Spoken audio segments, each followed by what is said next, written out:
مجھے خاص طور پر دی گئی ہے۔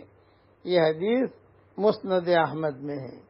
گویا کہ قرآن شریف جتنی بھی آسمانی کتابیں آئی ہیں دنیا میں، آدم علیہ السلام سے لے کر رسول اللہ صلی اللہ علیہ وسلم تک، قرآن شریف میں سب کا نور موجود ہے اور سب کا خلاصہ موجود ہے۔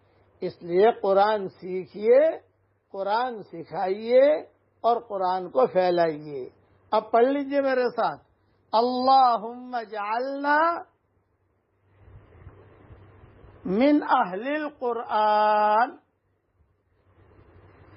ہم اہلک